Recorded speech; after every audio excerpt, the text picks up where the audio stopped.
Eu sou o William, sou biólogo e também ajudo no projeto, sou colaborador da Conaturi. Estou mais na parte de produção de conteúdo, produção de outras coisas, de vídeos e tal. E acho que é a primeira vez que eu participo do Clube do Livro. Vamos discutir aí. Josiane, você faz o que da vida? Bem, então, meu nome é Josiane, né? Estou aqui de Bocaina, próximo de Santa Catarina. Sou professora, né? Trabalho com o pessoal de ensino fundamental e ensino médio. Né? Sou mestre também em produção vegetal, bióloga. E sou uma amante eu adoro ler, adoro, amo, assim. Então, quando teve essa idealização, dou os parabéns para vocês. Eu achei uma iniciativa muito legal, porque você ter esse contato e mesmo assim, ó, eu não li todo o livro, mas com certeza com os comentários de vocês, como foi no outro, eu também não tinha concluído a leitura, mas com os comentários, nossa, te instiga mais você a fazer, terminar, ver o que vai acontecer, qual é a fundamentação. Às vezes você tá na leitura, tu tá com um viés, né, olhando com outros olhos, daí você já vai abordar, nossa, tem essa contextualização, tem isso, tem aquilo. Nossa, eu acho show de bola. Assim, eu adoro esses encontros que vocês estão fazendo. Obrigado, Josiane. Legal. Eu também sou professor de ensino médio. Comecei a dar aula faz um ano e pouquinho. Também estou gostando bastante dessa área nova que eu estou atuando, porque também eu trabalhava só com pesquisa antes, né? Quando eu voltei para minha cidade natal, reencontrei com o Gabriel, que formou comigo. Estava começando a entrar nessa área da educação, a gente começou com um projeto e eu comecei ao mesmo tempo dar aula também. Acho bem legal. Bom, só para a gente começar então, fazer um pequeno resumo do livro, para a gente ter uma ideia, né, da conversa. Basicamente, né, o livro ele conta a história do Winston Smith, acho que agora, se eu não me engano, o nome é esse, não tenho certeza. Eu li, tem umas 2 semanas agora que eu terminei, talvez eu perca o nome dos personagens. Eu lembro muito da personagem principal, que é a Júlia, né, porque é o nome da minha esposa, então não tem como esquecer muito. Mas, então, o livro se baseia na história do Winston e uma realidade utópica, né, num futuro distópico, na verdade, né, um futuro diferente, que se passa, na verdade, para a gente no passado, em 1984, mas era o futuro do escritor George Orwell, que é um escritor, né, que tem muitas raízes políticas. Ele é um escritor que participou da Revolução Espanhola, se eu não me engano. Ele teve atuação também na Rússia, durante a época do Stalin, ele estava lá cobrindo, se eu não me engano, ele também era jornalista, algo do gênero, ele estava sempre nesses cantos, nessas partes políticas, e vários dos livros deles, né, tentam trazer esse viés político. E no caso deste livro, ele tenta trazer a ideia de como seria uma sociedade totalitária. Ele usa muitas coisas que ele viu na Rússia na época e também muitas coisas do nazismo, mas ele também traz pontos do desenrolar do capitalismo, da onde isso tudo poderia chegar. E aí ele usa como pano de fundo, então, o Winston Smith, vivendo nessa realidade distópica, onde existe um partido governando. A gente sabe, né, em muitos governos totalitários, a gente tem, às vezes, uma figura central, mas essa figura central ela sempre é apoiada por um partido, né? A gente tinha o Hitler, mas tinha o Partido Nazista. A gente tinha o Stalin, mas tinha lá o Exército Vermelho, né? Todo o Partido Comunista também dando suporte a ele. Então, basicamente, eles usam um partido e uma figura que não aparece em momento nenhum do livro pessoalmente. Então, fica meio implícito se o líder necessariamente é alguém que tem uma figura preponderante no movimento totalitário, né? Ou se ele simplesmente é só uma figura para personificar esses movimentos. Isso eu acho que é uma coisa que já dá para a gente puxar um ponto depois para conversar, né? Qual que foi o papel do Hitler, do Stalin? Eles eram líderes mesmo ou eles eram figuras de partidos? Também tem esse ponto, né? A gente tem essa ideia de que eles eram os grandes cabeças, né? Mas o livro me fez pensar bastante nesse ponto. Já começa por aí. E, a partir disso, ele tem duas pessoas no convívio do Winston Smith, que é a Julia e o O'Brien, que ele tem duas visões diferentes.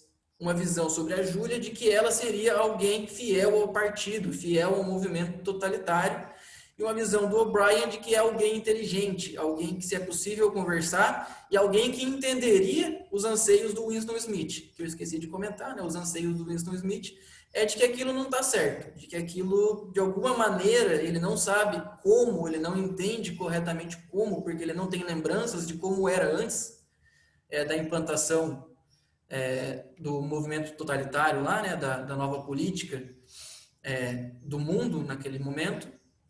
Então, ele não lembra de como era antes daquilo, ele não sabe o que está errado, mas ele tem esse sentimento de que algo está errado. E aí ele vê nessas duas figuras, na Júlia, ele vê uma pessoa que é fiel ao partido, e no O'Brien ele vê alguém com quem ele conseguiria ter uma relação e conseguiria talvez entender melhor esse sentimento dele, descobrir o que realmente está acontecendo. E aí ele passa a se relacionar com essas duas pessoas em momentos distintos.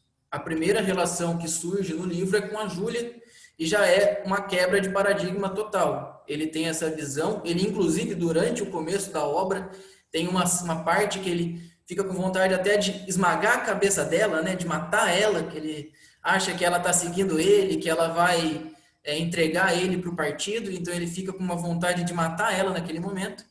E aí tudo muda quando ela tropeça na frente dele dentro da empresa onde eles trabalham, né, do setor público onde eles trabalham, e entrega um bilhete para ele dizendo te amo. E aí ele fica sem entender o que está acontecendo e tenta abordar a Júlia de alguma maneira para descobrir aquilo. Ele consegue abordar a Júlia e marcam um encontro os dois. E aí os dois começam a ter um caso amoroso. Outro ponto que eu esqueci de comentar, né, porque tem bastante ponto, é que as relações amorosas eram desencorajadas. Então a ideia era que as relações fossem feitas somente para reprodução, para manter a espécie existindo. Então a relação amorosa afetiva ela era desencorajada. Então o fato deles estarem se encontrando escondido, né, era uma subversão da doutrina do partido naquele momento. E aquilo, para o Winston, era algo libertador.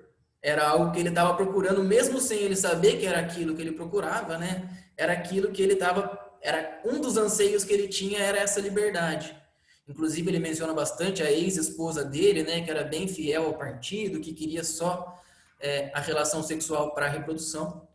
E aí aquilo para ele muda completamente a vida dele. Ele se apaixona pela Júlia, a Júlia se apaixona por ele, e eles resolvem então, mesmo que a Júlia não fizesse tanta questão, né? Eles resolvem então tentar fazer alguma coisa para mudar aquele cenário, para ganhar mais liberdade, para ter direito de tomar as suas decisões, as suas relações e tudo mais.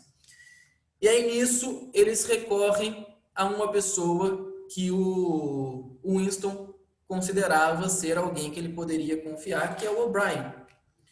A Júlia não tem menor medo com isso, porque a Júlia, durante até o livro, ela menciona, né, que ela baseava muito o que ela achava das pessoas através de ver a pessoa, de olhar o rosto, de criar esse laço de confiança sem conversar. Então ela confia bastante nessa intuição do Winston. Se ele acha que ele é um cara bom, eu vou confiar, porque eu tenho essa intuição, tive essa com o Winston, e a gente chegou até aqui. Então, se ele está tendo essa intuição, vamos confiar. Então, a partir dessa intuição dele, eles vão atrás do Winston, do O'Brien. Eu não lembro se eles vão atrás ou se o O'Brien chega em contato a eles, mas ocorre o contato com o O'Brien, e a partir disso eles entram em contato então com células revolucionárias. Tem todo um protocolo para essa célula revolucionária, de como vai ser essa atuação e tudo mais. Essa célula ela é vinculada a um desertor do partido, né? Um cara que fundou o partido antes, mas ele virou um desertor e ia contra o partido nesse momento, né? Então essa célula ela tem vínculo com esse revolucionário. E aí, então, o Winston e a Júlia começam a ter esse vínculo, então, com a Revolução. E aí eles recebem um livro, como se fosse uma Bíblia, um Alcorão da Revolução, que foi escrito por esse desertor, onde ele conta todos os motivos da Revolução, conta qual que é o plano da Revolução. E o plano, aliás, o plano da Revolução não, o plano da Revolução anterior, né, que instalou o partido, e o plano da Revolução dele, né, do desertor, é acabar com o partido. Então, qual que foi o plano da Revolução que instaurou, né, o novo sistema político totalitário? A Revolução feita pelo partido, a Revolução que o Winston não lembrava, né, quando aconteceu. Ele sabia que ele nasceu antes da Revolução, mas ele não lembrava como é que era antes. E qual que era a motivação dessa Revolução? A motivação da Revolução era o poder pelo poder. Não era necessariamente riqueza, não era necessariamente nada mais. Era simplesmente ter o poder, controlar. Então, traz essa ideia também. Será que às vezes os caras estão preocupados com o dinheiro? Não, o poder é tão importante para o ser humano assim também? Porque a revolução ela era baseada simplesmente no poder. Então, o intuito deles nunca foi que as pessoas se condicionassem, aceitassem o governo totalitário somente por medo. Tinham medo também, mas era necessário que as pessoas amassem o sistema totalitário. Então era necessário você implementar na cabeça das pessoas, você fazer uma lavagem cerebral mesmo na cabeça das pessoas para que elas achassem que aquilo era correto, que o mundo não existia antes daquilo. E aí vem toda a parte que a gente vai ter muita coisa para conversar sobre o sistema, a nossa vida atual, né? Que é a parte da informação. No caso lá, eles falam bastante da fake news. Então, muita informação que é mudada o tempo inteiro. Inclusive, o Winston trabalhava no setor público que fazia as alterações das informações. Então, a história era mudada o tempo inteiro. A mesma coisa que aconteceu no dia anterior, muitas vezes era mudada de acordo com os interesses do partido. Então, tinha um discurso lá do líder, que era o Big Brother, né, o grande irmão, e esse discurso não se concretizou no dia seguinte. Todos os jornais do dia anterior eram alterados para fazer com que o discurso do Big Brother, na verdade, tivesse sido concretizado. Então, o discurso dele era mudado no passado, para se ter o futuro, e eles inclusive diziam, né, quem controla o futuro, quem controla o passado, controla o presente.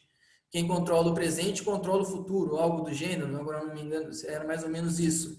Então essa ideia de que se você controla o passado, as pessoas não sabem o que aconteceu no passado, elas não têm ideia de coisas diferentes, você também controla o presente e o futuro, porque você está controlando, olha, eu estou acertando tudo, o mundo é melhor hoje, no passado tinha menos produção, agora tem mais. Independente se isso é verdade ou não, você está controlando todas as ações e as pessoas ficam à mercê disso.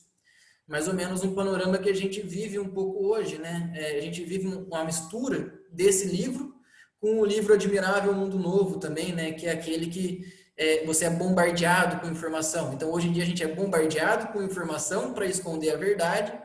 E não só isso, a gente também é bombardeado com fake news, com gente tentando mudar o passado, tentando mudar o futuro através de informações falsas.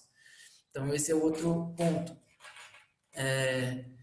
Deixa eu ver, acho que eu até me perdi um pouco, né, no livro. Então, ele começa a participar da Revolução, ele entende que a ideia da Revolução do partido anterior foi simplesmente ter o poder por ter o poder, então é que eles queriam controlar tudo.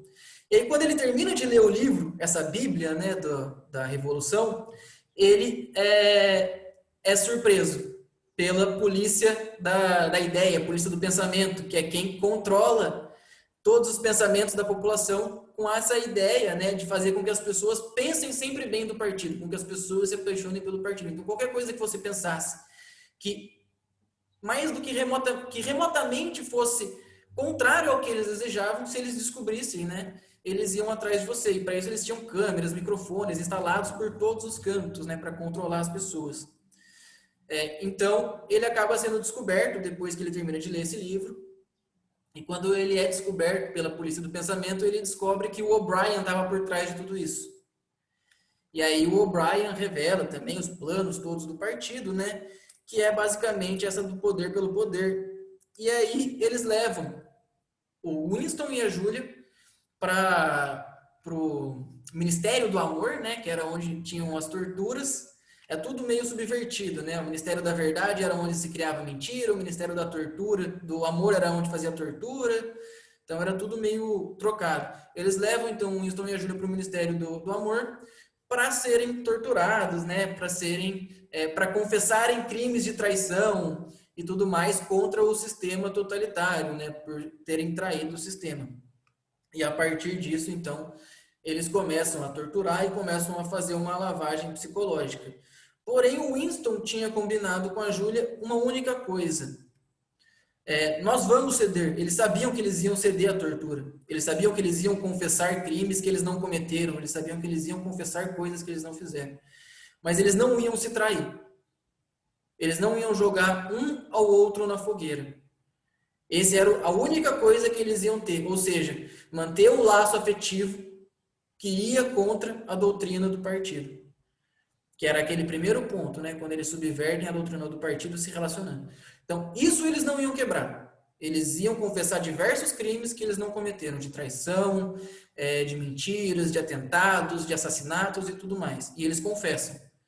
Mas eles não iam se entregar, eles não iam um entregar o outro, né?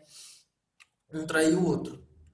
E aí tem toda uma pressão psicológica, uma tortura que dura meses, anos, isso fica escondido no livro, não dá para entender, ele não fala direito, né? Quanto tempo dura, ele perde essa noção de tempo, porque a tortura é tão intensa que ele não sabe quanto tempo que ele está sendo torturado.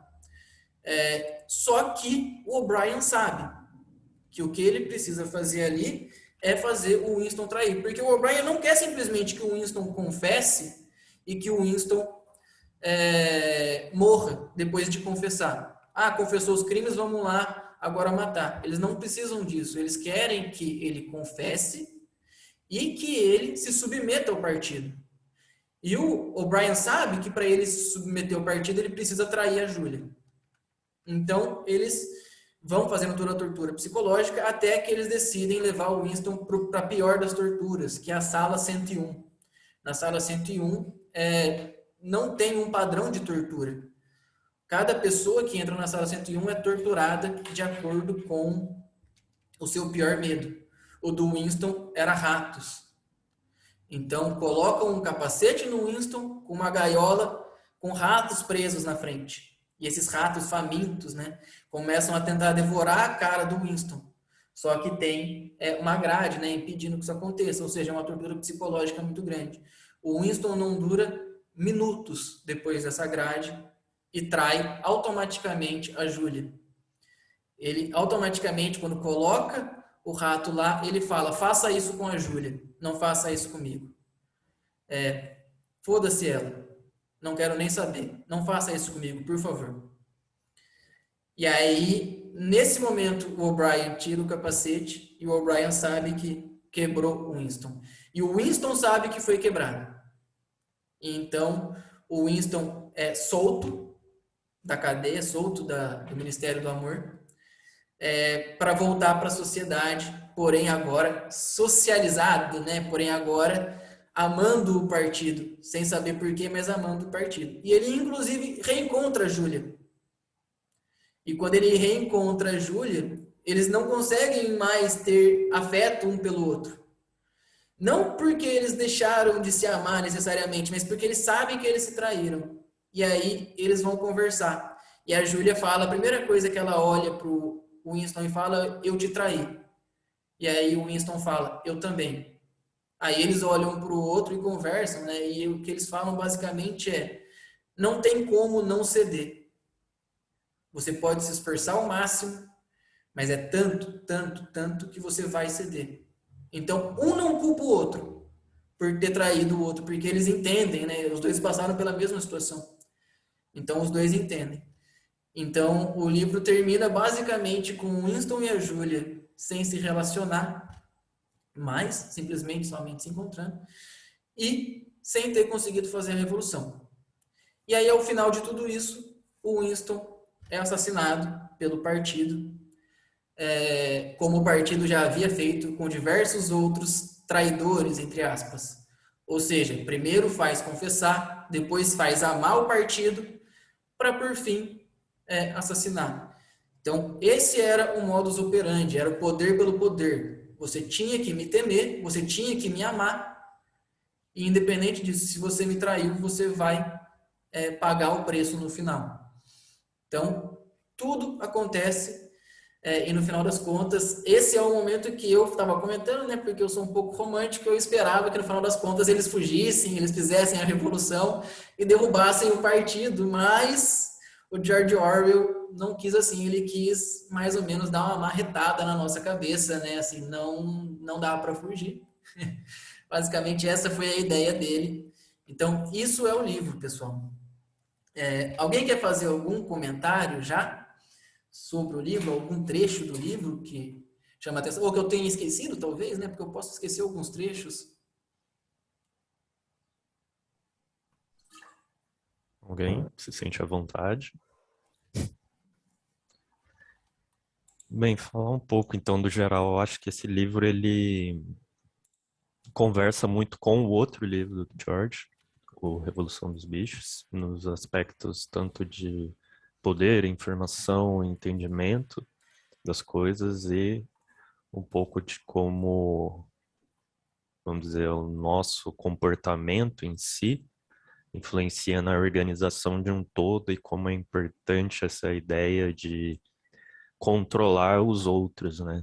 Ter esse poder sobre os outros. Então, no Revolução dos Bichos mostra que quando você consegue, eles conseguem fazer a revolução, o poder acaba corrompendo eles.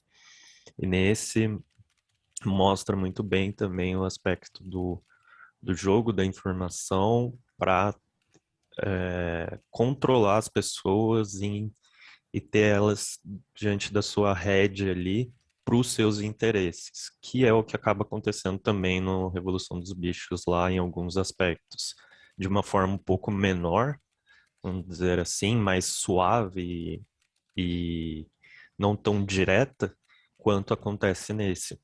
Mas é interessante como esse livro, ele, apesar de ter sido publicado há muito, muito tempo, ele sempre está conversando com todos os aspectos de independente de época que a gente está.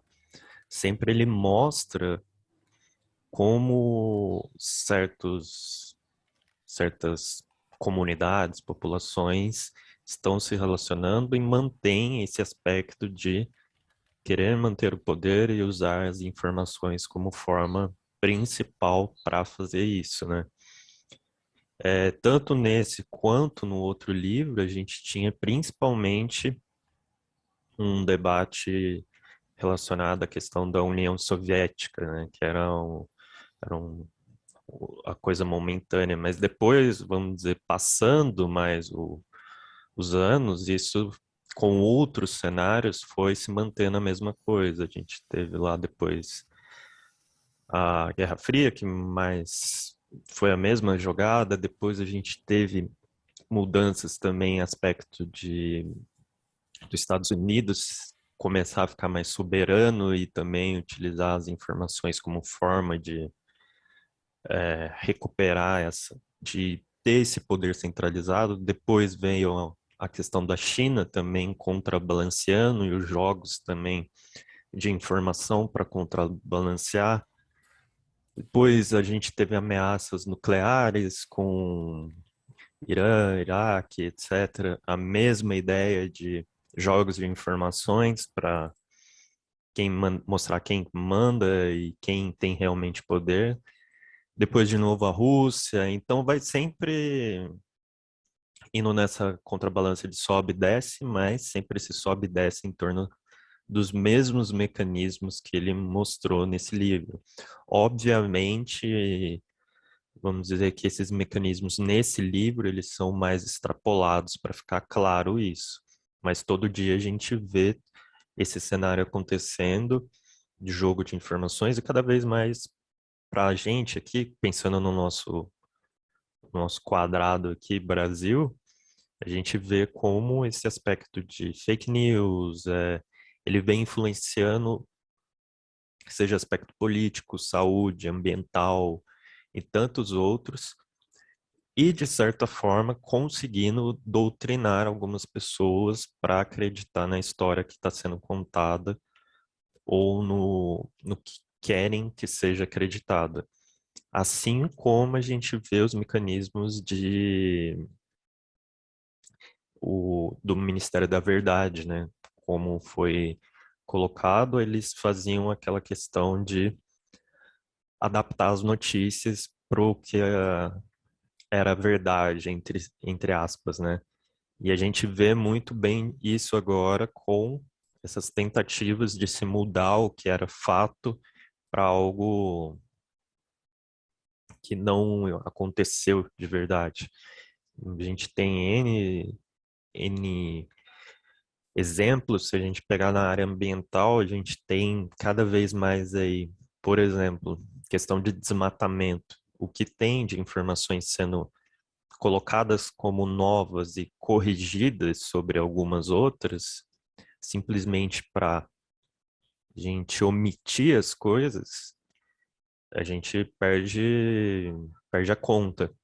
Além disso, a gente teve, por exemplo, mudanças do sistema de monitoramento de desmatamento, que foi justamente visando isso, diminuir o número de registros. Então, bate na mesma coisa, você comparar o antigo mecanismo de monitoramento um dia antes e depois o novo, você vê como diminuiu o número de registros, porque eles estão desconsiderando vários fatores justamente para tentar mudar essa história e manipular.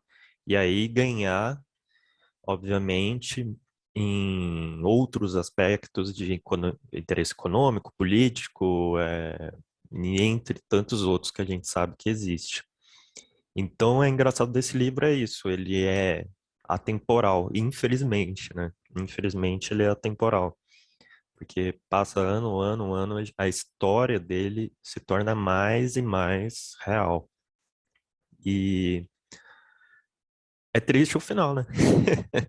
Infelizmente é triste, mas eu acho que também casa muito bem com a visão dele. Eu não sinto que ele tem uma visão tão otimista nos livros dele, assim, das coisas. Então, não é muito de se esperar que aconteça uma coisa muito boa no final.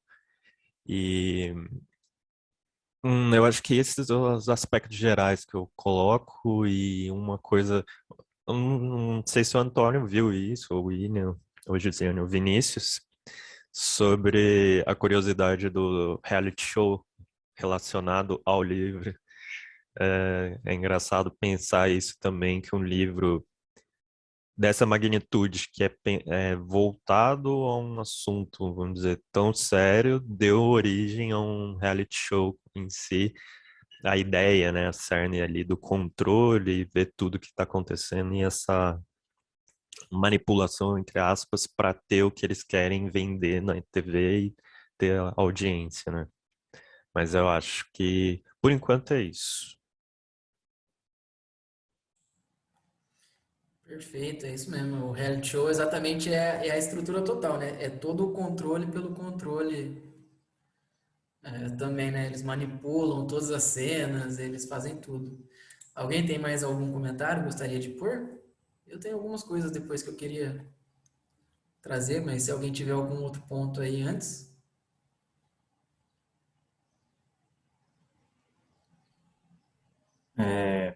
Antes de fazer a minha observação, vou fazer uma confissão aqui. Eu não li o livro, mas eu lembro que no último ano da faculdade de biologia, a gente teve uma disciplina chamada, eu não lembro o nome da disciplina, era um negócio tipo modelos e padrões da sociedade, um negócio assim. Mas eu sei que foi um professor de filosofia e ele também era paleontólogo, mas além disso ele também era formado em filosofia e tinha um pezinho nas ciências sociais. E aí eu lembro que o ponto principal dessa disciplina foi a gente entender como que a sociedade é estruturada, porque era o último ano de faculdade E aí, tipo, eu lembro que o professor começou a disciplina falando, ó, vocês vão se formar, muitos de vocês vão sair da universidade, né? Alguns não vão continuar na carreira acadêmica e tal, e vocês vão estar inseridos na sociedade. Então, é importante que vocês entendam onde vocês estão se metendo. Vocês já vieram de lá, vocês cresceram na sociedade, mas muitas vezes vocês não entendem a estrutura. E isso me chamou a atenção, e ele explicou assim, a sociedade, nossa sociedade atual, né, ocidental, ela é construída em cima de 3 pilares, quer vocês queiram ou não. E sem esses 3 pilares, a sociedade começa a entrar em colapso. Um dos pilares é o governo, é o Estado, outro pilar é a família e o outro pilar é a religião. Então, na nossa sociedade brasileira, a gente tem um Estado, né, o governo do Brasil, as famílias, né, pai, mãe e os filhos, mas não necessariamente nesse padrão, mas assim, basicamente pai, mãe e filho. Aí tem N variações aqui, o pai não tá, daí a criança é criada pela mãe e pela avó, enfim, e assim por diante. E a religião é o cristianismo. Aqui no Brasil a maioria é católica, mas tem bastante protestante também, e aí vai diminuindo a proporção de religiões, mas a nossa sociedade atual, ocidental brasileira, é construída em cima desses 3 pilares. E isso me chamou muita atenção. Eu falei, pô, faz sentido algumas coisas, né? E aí o professor dividiu a turma em vários grupos e passou um monte de filme para a gente assistir. Cada equipe, cada grupo, né, tinha que assistir um filme e depois ir lá na frente da sala e fazer um resumo desse filme e falar como que esse filme retrata a sociedade baseada em um desses 3 pilares. O meu filme não foi em 1984, meu filme foi um filme chamado Ecos. Eu vou até escrever aqui no chat. Ele é bizarro, esse filme. Ecos, esse é o nome do filme que o meu grupo teve que assistir. Mas teve um outro grupo que assistiu o filme 1984, baseado nesse livro aí. E aí, esse livro, né, que gerou um filme, ele mostra como que a sociedade ficaria se os pilares da família e da religião saíssem e ficasse só o pilar do Estado. E aí esse Estado tende a se tornar controlador, tirano, né, totalitário. E é o que acontece com a história, né? Um dos mecanismos que o Estado usaria para se tornar totalitário seria ocupar o lugar da religião, né? Tem algo que fica em cima, uma figura única de poder, assim. E aí a gente se submete a essa figura, voluntariamente ou não, né? Que nem é o caso ele não queria se submeter, ele não queria né, amar o partido, por exemplo. Mas ele foi obrigado a fazer isso, né? E eles usaram os meios que foram necessários para isso. Outra coisa é o controle do passado, o controle das informações, que nem o Gabriel citou aí. Tipo, se você não sabe o que aconteceu no passado, você não tem referência para se manter no presente nem para projetar o futuro.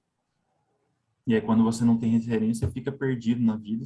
É como se você não tivesse chão, mas você vai existindo só. E essa referência vem de algum lugar. E aí, nesse caso, vem do próprio partido, né? Vem de quem te controla.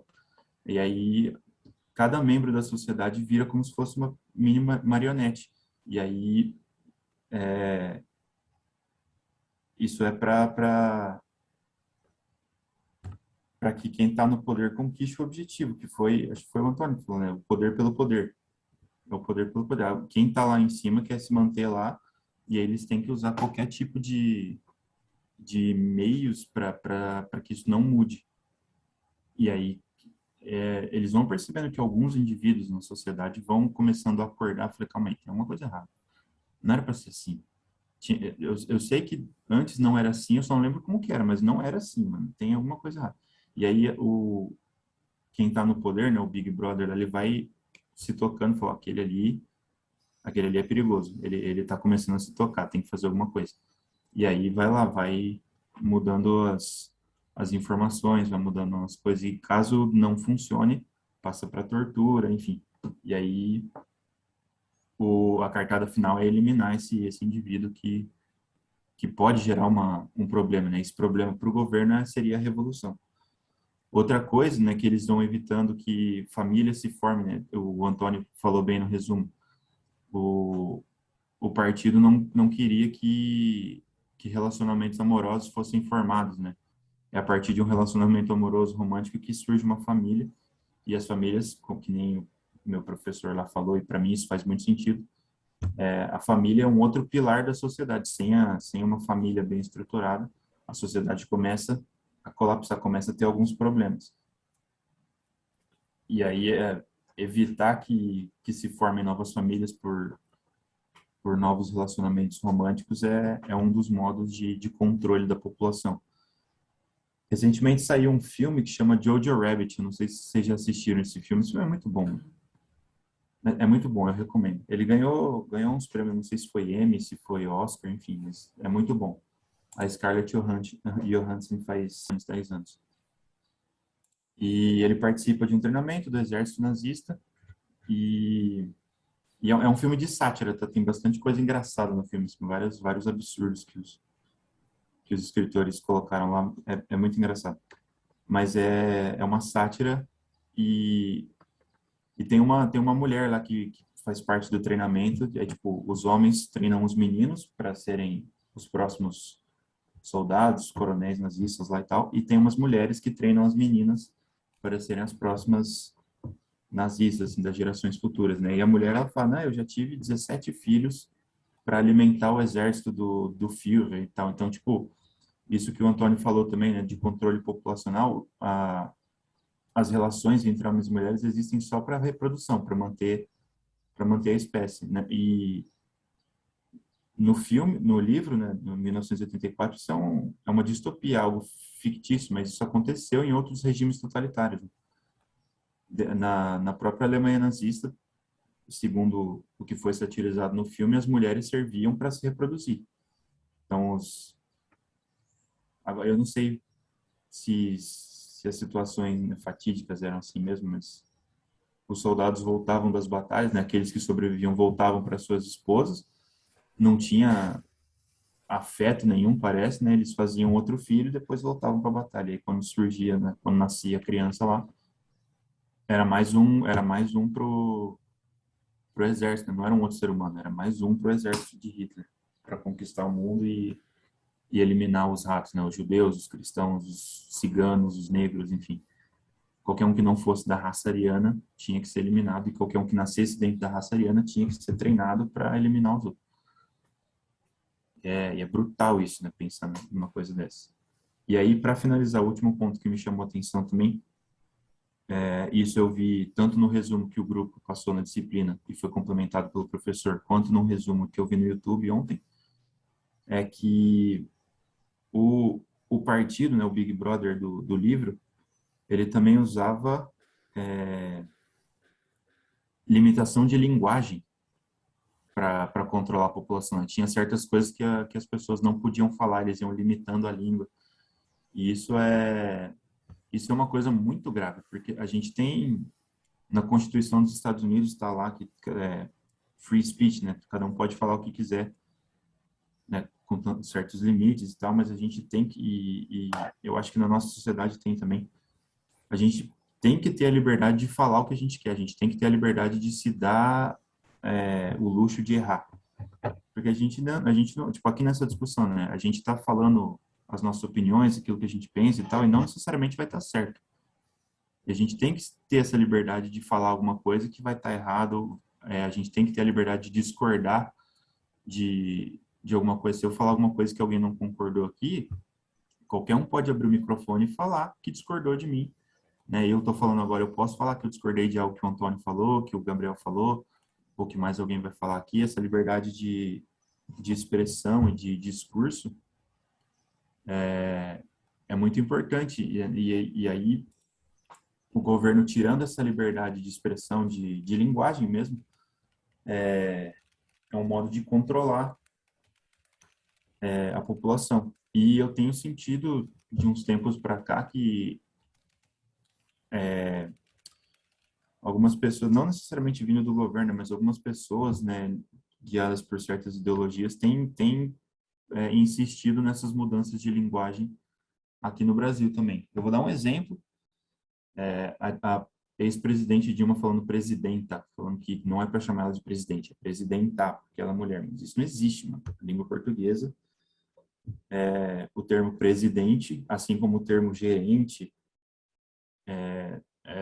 é único para homem e mulher. Então, tipo, quando alguém vem e me fala que eu tô errado porque eu falo da presidente Dilma e não da presidenta Dilma, isso me incomoda um pouco, porque, tipo, mano, você não pode controlar o que eu falo. Eu tô falando o português correto, foi assim que eu aprendi. E eu prezo pela linguagem correta do português, que é a minha língua mãe. Eu não vou chegar numa loja e falar, por favor, eu posso falar com a gerenta? Para mim, isso é tão errado quanto falar do discurso da presidenta. Isso é só um exemplo, tá? Mas outra coisa que, tipo, para usar os pronomes neutros, falar bem-vindes, ao invés de bem-vindos. Eu prefiro falar bem-vindos e bem-vindas do que falar bem-vindes. Isso, para mim, não faz sentido nenhum, né? Semanticamente falando. E, para mim, é um tipo de controle de linguagem que eu pretendo não ceder. Se alguém quiser me encher o saco assim, falar, não, tem que falar sejam todos bem-vindos, fala, mano, eu não vou falar isso. Eu falo sejam todos bem-vindas e todas bem-vindas e todos bem-vindos. Eu estendo a minha fala, uma frase mais comprida, mas eu não falo isso aí não. Porque para mim isso é um tipo de controle de linguagem e seria tipo um começo para esse cenário distópico descrito no 1984. Agora eu vi o comentário do Vinícius aqui, né? Eles mudavam o significado das palavras no dicionário. Então, Posso fazer isso um mesmo, comentário? Vinícius. É um tipo de controle que... Posso fazer um comentário? Claro, vai lá. Essas são situações um pouco diferentes, cara. No livro, a mudança das palavras, eles inclusive têm duas versões, né? Eles chamam ou de nova fala ou de nova língua, depende da tradução que você for ler. É uma mudança visando redução de palavras. Então, dificuldade de expressar novas ideias. E não só isso, como o Vinícius colocou, mudavam significado. Não é que eles mudavam significados. Eles tinham lá o duplo pensamento, que era a ideia, era reduzir as palavras e não só isso, dar duplo sentido para elas. Então, quando você falava, por exemplo, vou matar o meu, vou te matar. Se você está falando isso lá na nova fala, só um exemplo, não sei se essa frase exatamente existia. Se você falava isso para um inimigo, significava literalmente vou arrancar a sua cabeça. Porém, se você falava isso para um amigo, significava te amo. Basicamente, essa era a ideia. Por que reduzir? Né? Reduzir para fazer o que você falou, controle de ideias. As pessoas não vão se expressar porque elas não têm palavras para isso. E não só isso, duplo pensamento, duplicidade de significados para a palavra. Quando eu falar, vai significar o que eu quiser. Então, o partido falando, quando eu falo, significa o que eu bem entendo. Eu posso falar o que eu quiser, que vai significar o que eu quiser. Meio que controlando também, independente do que está sendo falado, né? Controlando o significado de tudo.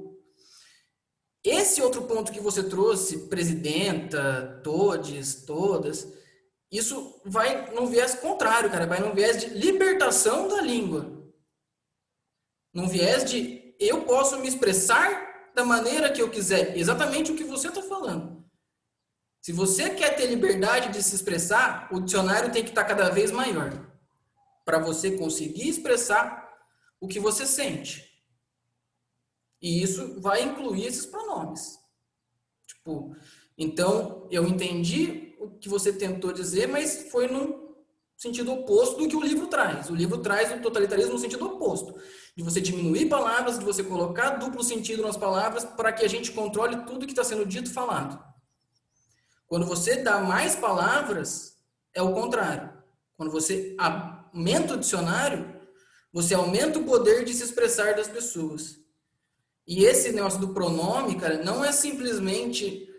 beleza, o dicionário ele pode ainda não aceitar e não estar colocado ainda no dicionário. Tá? Assim, pode ser um português incorreto ainda, não sei. Eu não sou professor de português, não sei se isso é português incorreto hoje, porque as coisas estão mudando E eu já vi que tem pronomes sendo adicionados na língua portuguesa e que estão virando português correto, tá? Eu não sei como é que tá isso, mas eu vi que tem esse plano. Então, isso entraria como um aumento da língua. E isso permite a outras pessoas se expressarem, porque não é só mais o sexo masculino, o feminino, o gênero masculino e feminino, tem o gênero não binário, aquela pessoa que não se identifica nem com A nem com O. Então, essa pessoa, para ela se expressar, essa palavra é importante. Quando você impede ela de se expressar, você começa a colocar ela num sistema que ela não se encaixa, que é o sistema tentando ser totalitário. Então, eu acho que esse exemplo que você deu, ele vai no sentido meio contrário desse ponto que vem no livro relacionado à língua, tá? Esse é um aspecto assim que eu enxerguei no livro, lendo o livro, né? E que eles, inclusive, explicam isso, eles falam isso no livro. Quando o cara tá torturando o Winston lá, ele explica isso pro Winston, que essa ideia da nova fala é acabar com a língua para que tenha controle total sobre o que está sendo falado. Aí, antes de eu prosseguir meu pensamento com outros assuntos, né, eu acho que o Vinícius levantou a mão. Vinícius, você quer falar? Pode falar aí, Vinícius. Para a gente manter o assunto, aí depois a gente muda de assunto e segue para outros papos. Então, essa questão do pensamento é uma das coisas que eu tinha pensado para falar, que, como você tinha dito antes, Antônio, quando o grande líder falava alguma coisa e às vezes essa coisa não acontecia, com o duplo pensamento, às vezes ele pode falar uma coisa e poderiam justificar sem fazer uma grande mudança, por exemplo, com o duplo pensar, porque o duplo pensar seria tipo, eu falo uma coisa, só que ela pode significar tanto aquela coisa como o total oposto dela. Então, por exemplo, o líder fala que eles iam matar o líder da Anastasia e, sei lá, ele acaba não acontecendo, ele pode simplesmente, podem explicar que não foi nesse sentido que ele falou, foi no sentido contrário. Exato, mais ou menos isso. Você vai diminuindo a máquina de ter que ficar alterando informações, você começa a controlar tudo muito mais facilmente com a nova fala. Gabriel? Então, quanto à fala do William e do Antônio, eu acho que cai num outro negócio que o livro traz também. Meio que o dualismo do extremo dessas coisas. Eu acho que o que o Antônio falou é uma coisa, sim, o livro segue nessa linha, e o que o William falou é outra. Só que o que o William falou se relaciona também com a questão do livro, porque existem essas alterações, obviamente, que nunca vai ser estática a língua. A língua vai sempre estar em mudanças frenéticas, principalmente atualmente, que cada vez mais a gente tem informação bombardeada a cada lado. Então, o problema que eu vejo nisso tudo é que essas alterações, obviamente, têm que ser feitas, ajustadas ao novo cenário, mas, ao mesmo tempo, tem um aspecto de querer obrigar as pessoas a fazer isso do dia para a noite. Então, eu vejo o problema não é as alterações em si, mas é o jeito de fazer elas. Então, acaba que, vamos dizer, presidenta ou outras coisas também que tem, que nem uma palavra que falam que é correto agora, mas eu também acho que é estranho, é bacharelar. Eu acho muito estranho isso. Do ponto de escutar, não de escrever essas coisas. Mas enfim, tanto faz. O ponto que eu vejo que o problema é as pessoas quererem empurrar para as outras por dia para a noite. Então é o mesmo aspecto que cai um pouco no livro isso. Então a gente tem um grupo de extremo que vem com o aspecto, não quero que você me chame de bacharel, é bacharela. E tem um outro grupo que explica o motivo disso, que explica por que utilizar esse termo, e etc, etc. Então, eu acho que além da linguagem em si, é a comunicação com o semelhante para entender por que a necessidade disso mudar.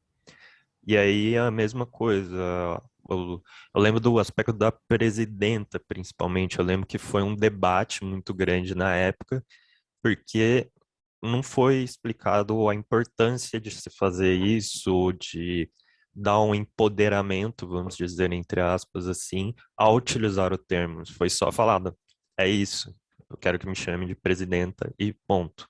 E aí pegou aquele, vamos dizer, um ranço por parte de umas pessoas e fica sempre nessa mesma coisa do todos, do tudo, os outros termos que a gente tem.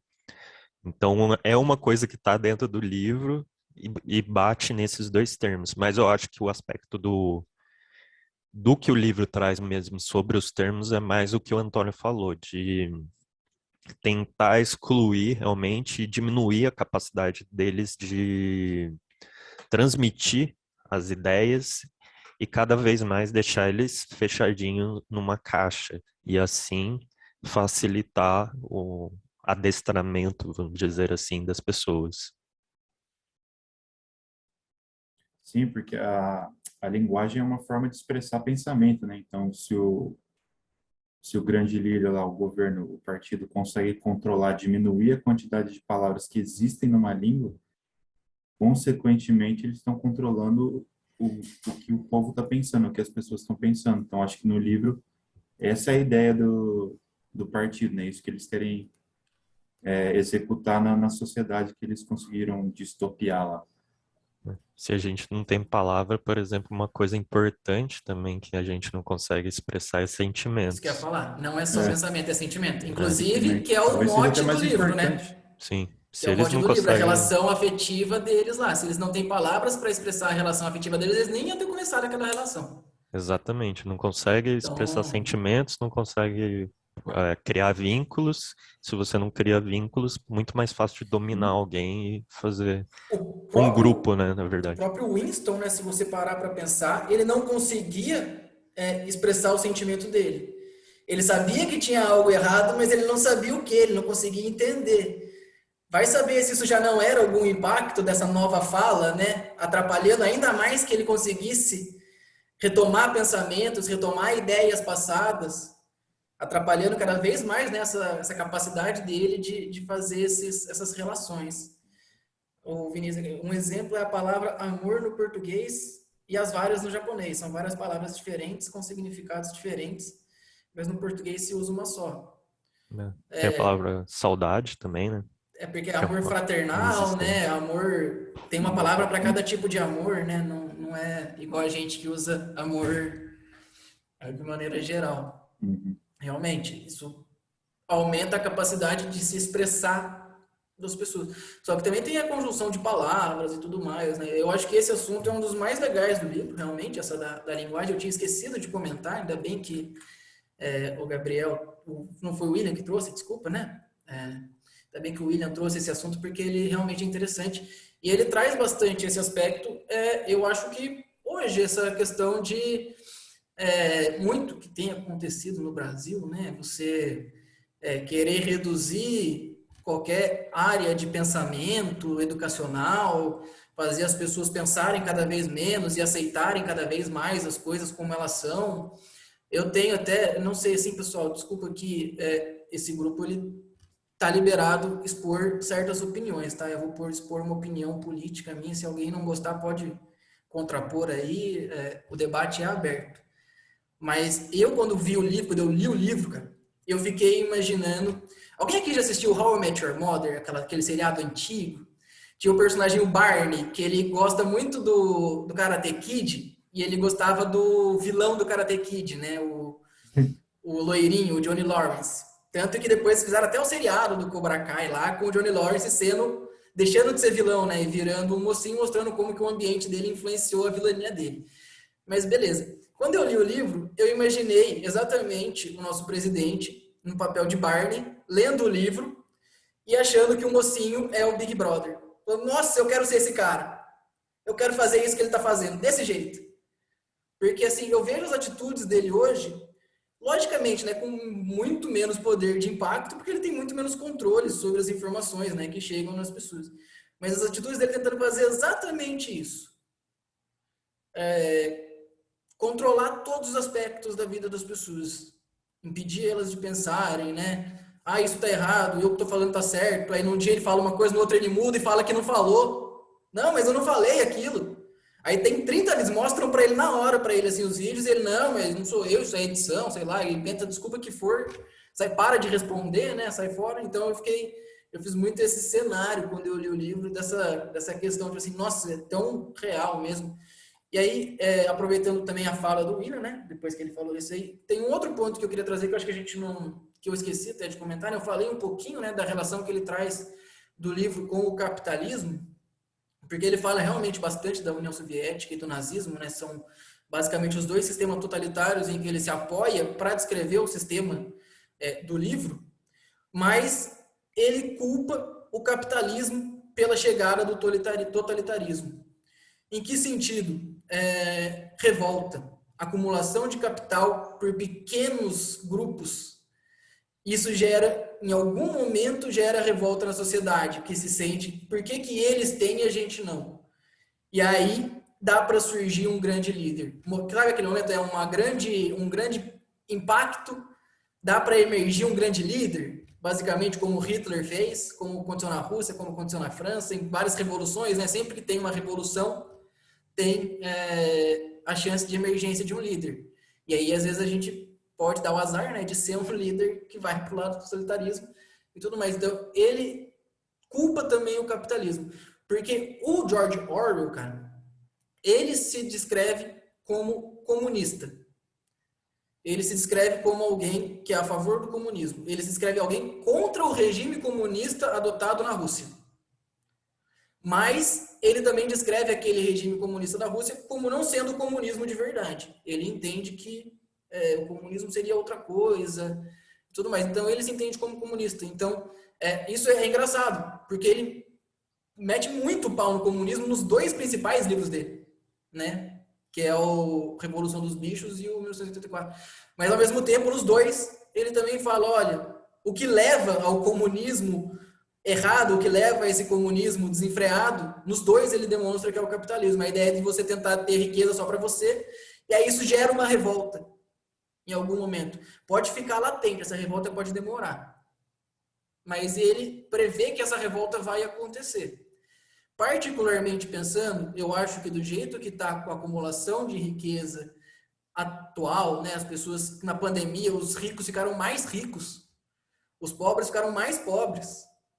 Eu acho que a desigualdade tende a levar também a uma revolução em certo ponto.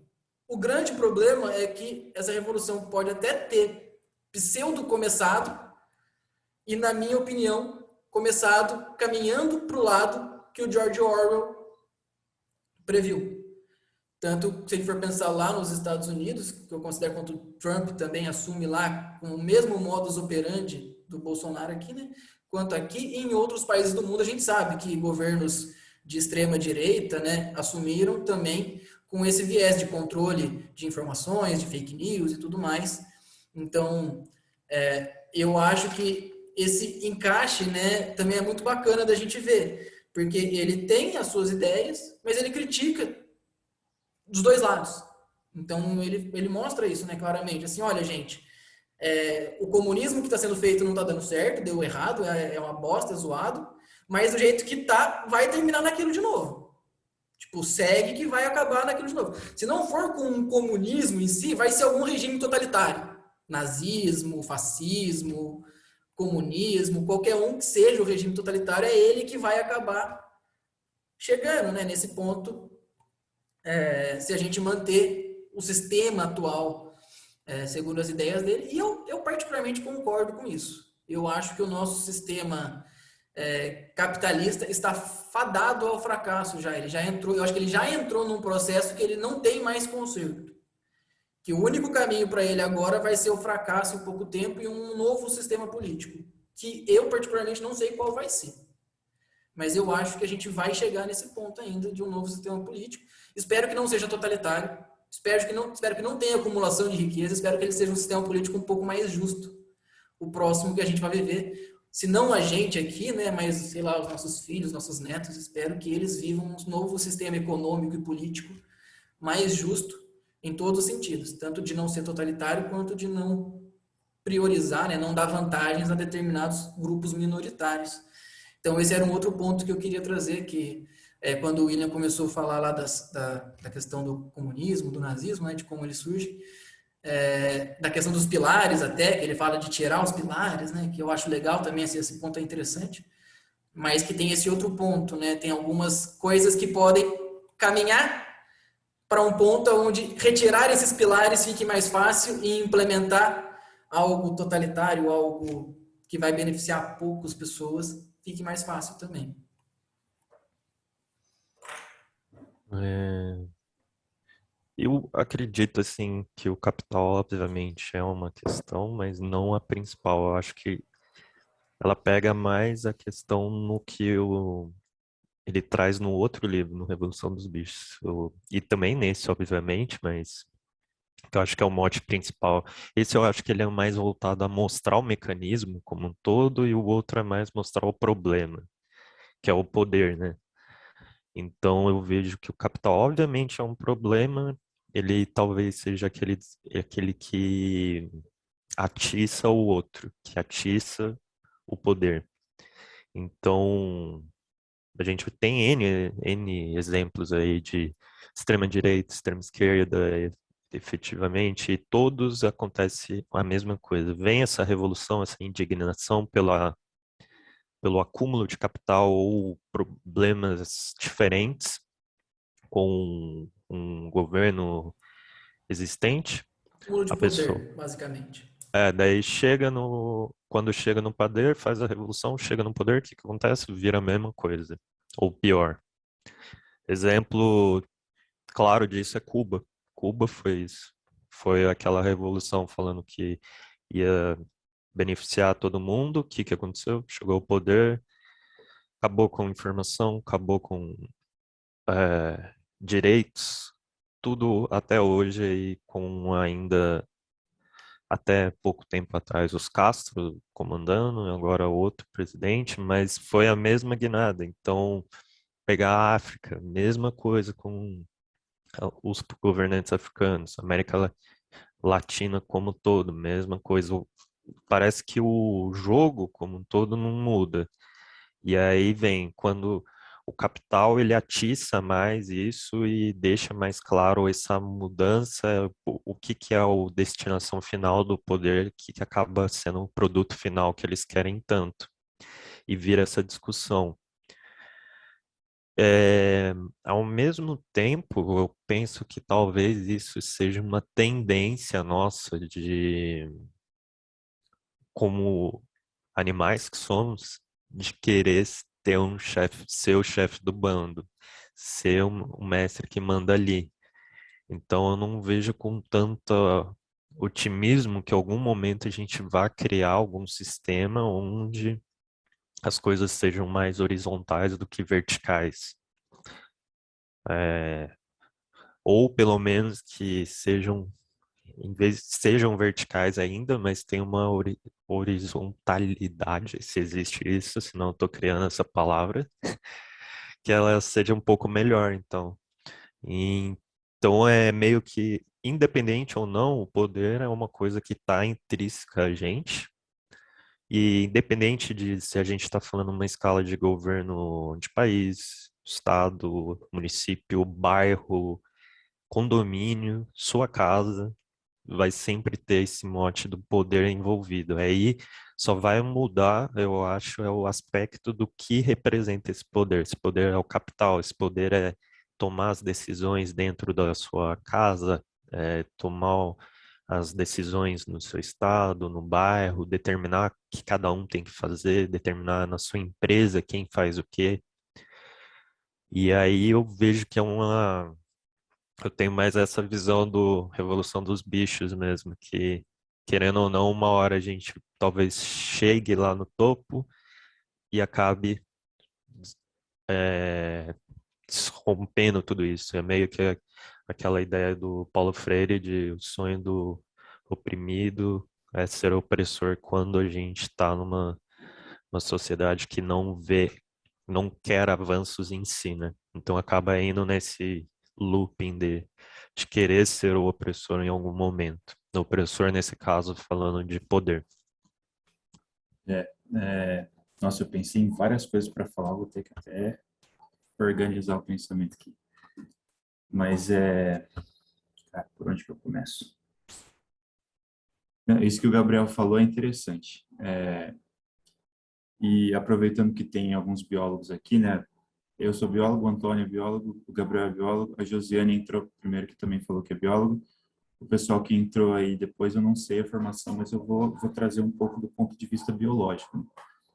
O ser humano, Homo sapiens, é uma espécie social. A gente precisa viver em sociedade, a gente precisa de outros seres humanos para existir bem.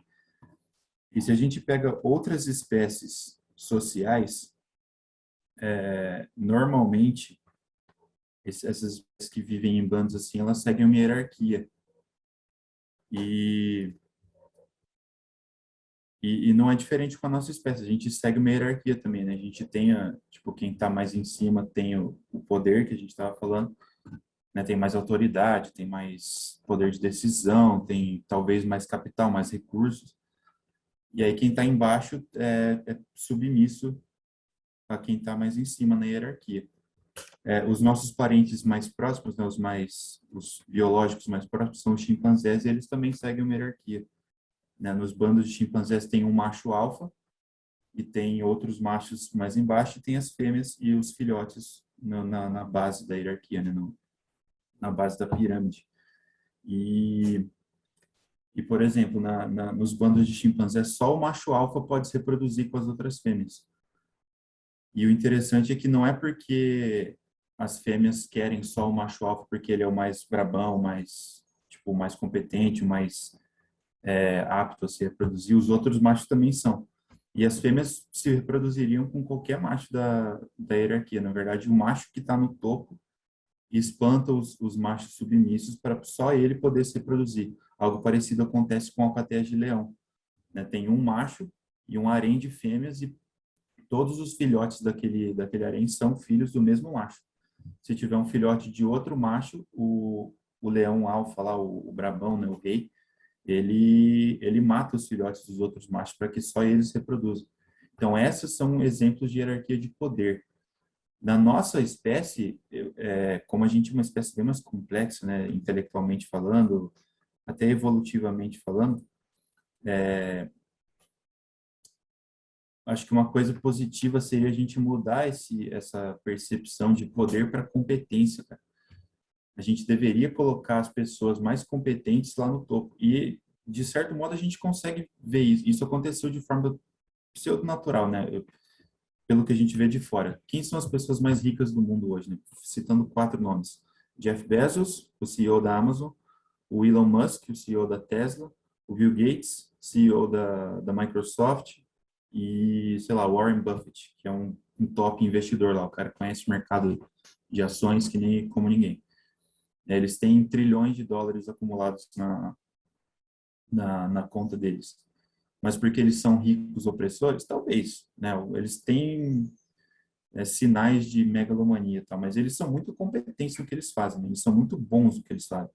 O Jeff Bezos, ele construiu uma empresa daquele tamanho porque ele sabe vender, ele sabe como funciona, então, tipo, ele é muito inteligente.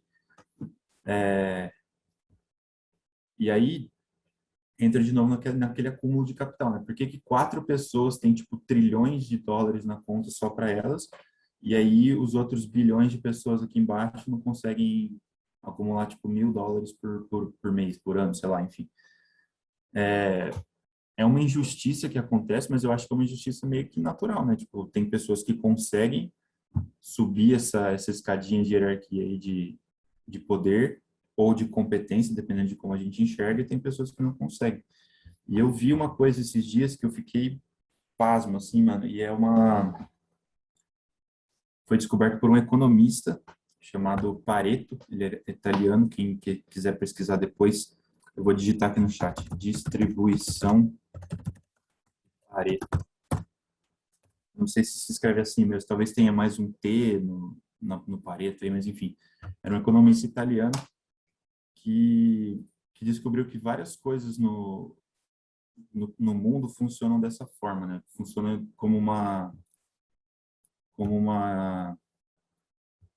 nossa, agora fugiu a palavra, acho que é assíntota. É uma distribuição não linear, né? Então, tipo, isso funciona com produção criativa, com riquezas, com tamanho de cidades no mundo, com tamanho de planetas numa certa galáxia. Então, tipo, Uma distribuição normal segue um gráfico mais ou menos desse tipo aqui, tá ligado? É tipo, normal é que a maioria das coisas fica no meio e aí tem pouca gente que tem pouco e pouca gente que tem muito. Isso é uma distribuição normal. A distribuição de Pareto é o contrário, né? Ela vai subindo assim devagarzinho e depois sobe do nada, assim. O tamanho de planeta é o seguinte, né? Tipo, tem pouquíssimos planetas que são muito grandes e a maioria dos planetas numa determinada galáxia tem tamanhos pequenos. No próprio sistema solar, né? Tem 2 planetas que são muito grandes, Júpiter e Saturno, são enormes, e os outros planetas têm tamanho mediano de assim, um pouquinho maior que a Terra, um pouquinho menor, enfim. As cidades no mundo, né? Tem poucas cidades no mundo que tem mais de 10 milhões de habitantes. São Paulo, Nova York, Londres, Tóquio, Pequim, Xangai, enfim. E o resto das cidades tem bem menos que isso. É a distribuição de Pareto. E a distribuição de riqueza, né, de dinheiro no mundo acontece desse jeito. É meio que natural isso aqui, tipo, e eu não estou falando que eu concordo nem que seja justo, né? Tipo, o justo seria que cada um tivesse uma quantidade mais ou menos parecida para que a gente pudesse, pelo menos, se manter, né, sem dificuldades, né? Pudesse pagar nossas contas, comprar aquilo que a gente precisa, enfim. Mas a riqueza no mundo se distribui de uma forma parecida. Tem pouquíssimas pessoas com muito dinheiro e a maior parte das pessoas tem cada vez menos, menos, menos e menos. E aí tem alguns economistas que analisaram esse processo da distribuição de Pareto e também chamam de o princípio de Mateus, porque na Bíblia, no Evangelho de Mateus, tem uma frase que diz que quem tem muito a mais será dado e quem tem menos, do pouco que tem, será tirado. E eu não estou falando que é justo, nem que eu concordo, né? Se fosse por mim, eu concordo com aquilo que o Antônio falou, né? A gente devia ter uma distribuição mais igualitária, mais horizontal. Porque daí todo mundo teria um pouco de tudo, seria pelo menos necessário para a gente viver. E a gente sabe que tem gente no mundo, aqui no Brasil mesmo, que não tem nem o necessário para viver. A gente vive abaixo da linha da pobreza. E infelizmente também, né, jogar dinheiro para baixo nessa hierarquia, tipo, pegar dinheiro dos ricos e dar para os pobres, não funciona, porque com o tempo esse dinheiro acaba voltando para quem está lá em cima. Então, é uma parada, e só completando, né, finalizando a minha fala aqui, eu concordo com aquilo que o Gabriel falou. Não sei se se a gente conseguiria criar um sistema que fosse mais justo, porque essa distribuição de Pareto aí com qualquer coisa, né, depois vocês pesquisem, é bem interessante. Ela acontece de forma meio que natural. Então, tipo, não é tão fácil resolver esse problema, por mais que a gente tenha boa vontade, queira e tal. Então, é só algo para a gente refletir também. Vinícius? Então, né, como o William tinha falado sobre a distribuição de renda, esse tipo de coisa, eu acho que tem um ponto que eu gostaria eu ia falar depois no livro, que é sobre os proletas, né? E eu acho muito interessante isso, porque no livro se fala que se os proletas, que tipo, eles poderiam fazer a revolução se eles tivessem a consciência do que de fato está acontecendo, mas isso não acontece. E então eu acho que isso se relaciona um pouco com o livro também, porque os proletas, eles são bem marginalizados, tipo, tem lugares que tem guerras, que caem bombas, que acontece um monte de guerras, esse tipo de coisa, enquanto outra parte da população, que também não tem lá uma condição tão boa, você pode ver até que o Winston, por exemplo, se comparado com os proletas, ele tem uma condição boa, mas mesmo assim ele passa fome, esse tipo de coisa. Mas os proletas, eles constituem a maior parte da população, eles têm o poder para mudar, mas eles não têm consciência disso. Então acho que é interessante esse ponto. Isso é Marx. Isso é Marx na veia.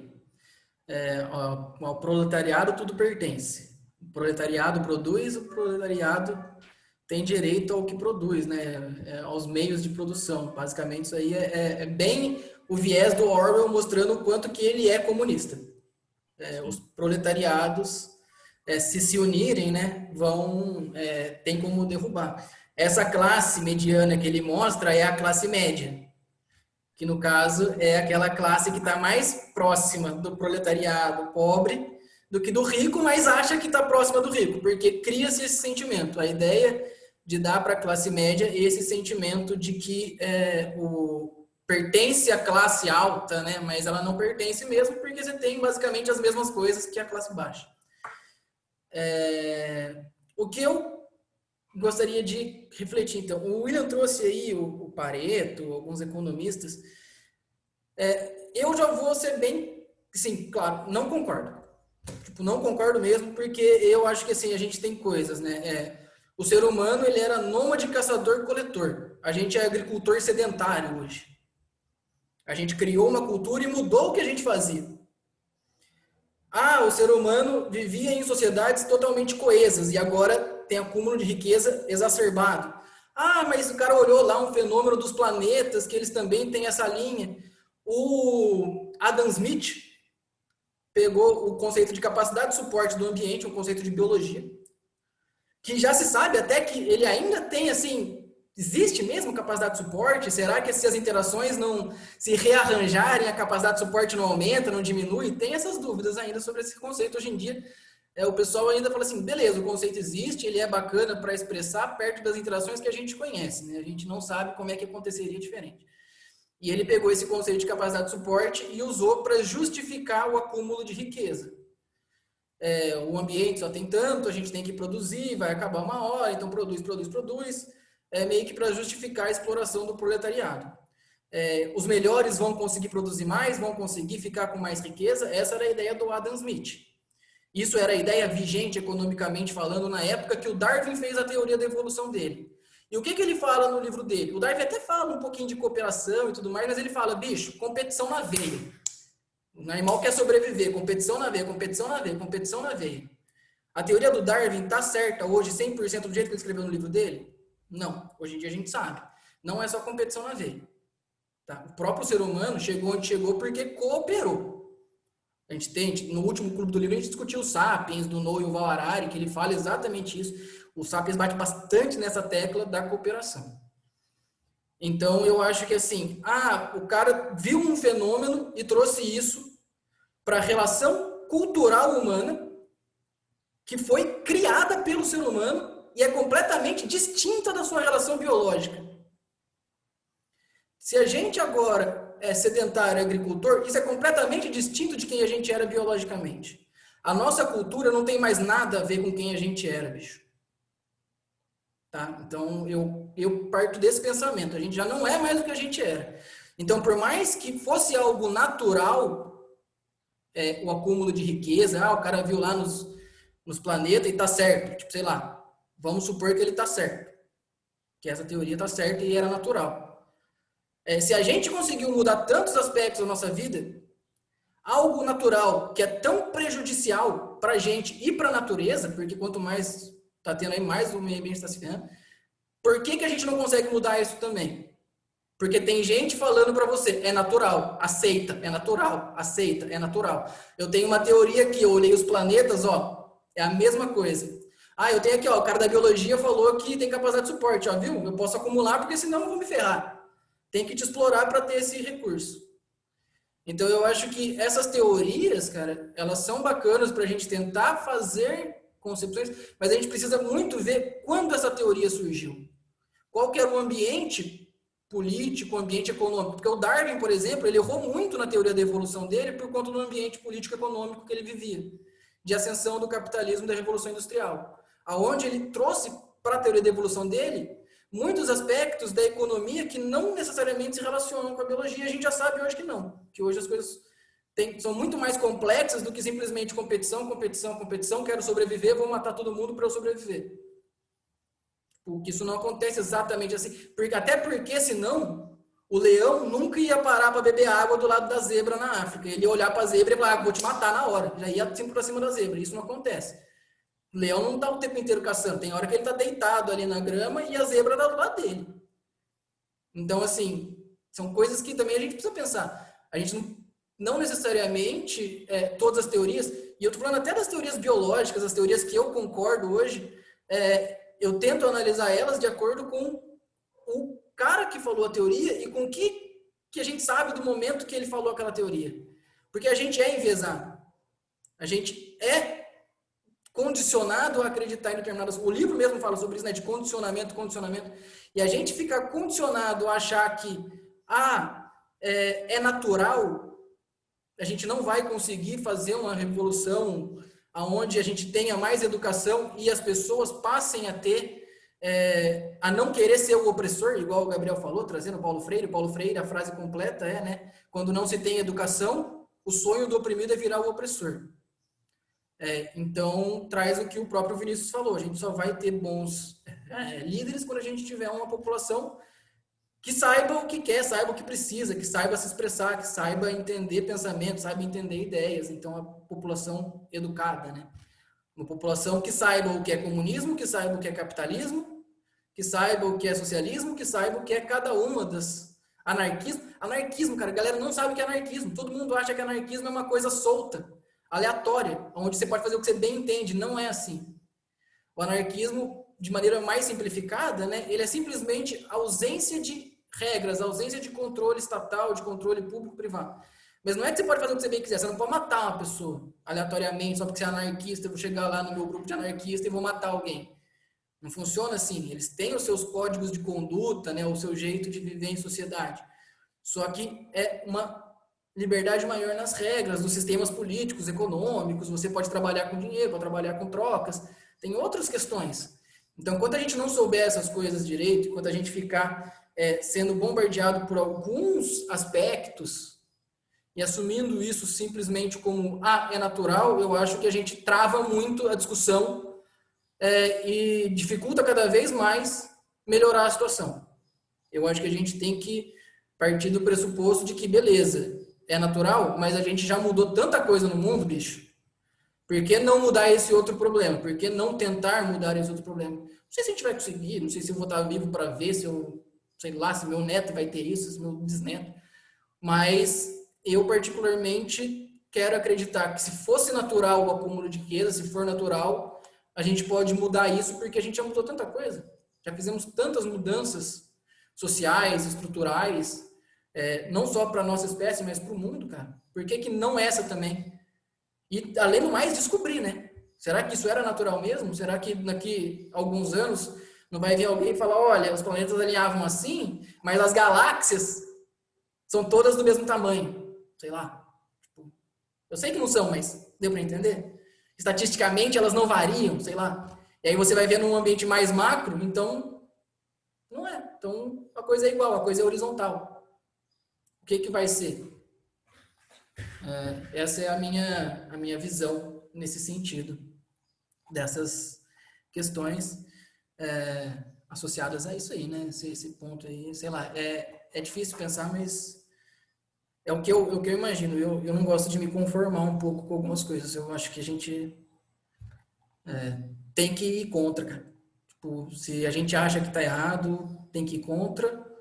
Lógico, respeitando os outros, né? Não ir contra atacando ninguém, nem denegrindo ninguém, nem violentando ninguém, fisicamente, psicologicamente, emocionalmente, nem nada.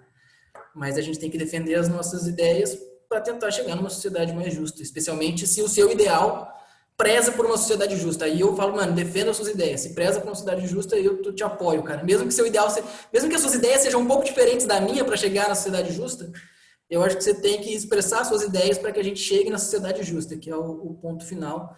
Lógico, né, que se o caminho for diferente, eu vou continuar com a minha ideia de que o caminho tem que ser justo, não pode passar por um totalitarismo aleatório, nem nada disso para chegar lá. Mas esse é o meu pensamento. Gabriel? Eu acho que isso aí cai de novo no lance que ele traz também no livro da informação, né?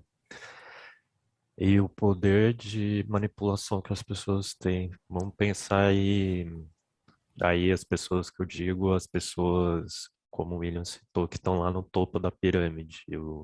Vamos pegar um deles, Zuckerberg. Ele com a Meta agora, né? Que não é mais Facebook, é Meta agora, né?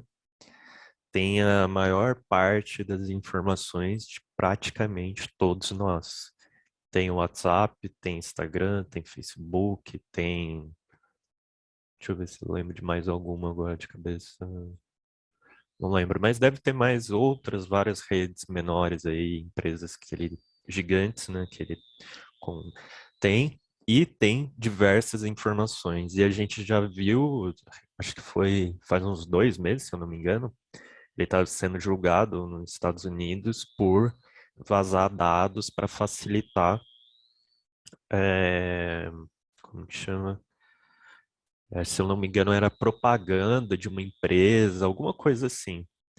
Então, o que acaba acontecendo, eu acho que talvez o grande problema é que tem essa ideia da meritocracia que existe, que eu acho uma grande furada, né? Porque esquece um monte de coisa, né? Esquece que a gente.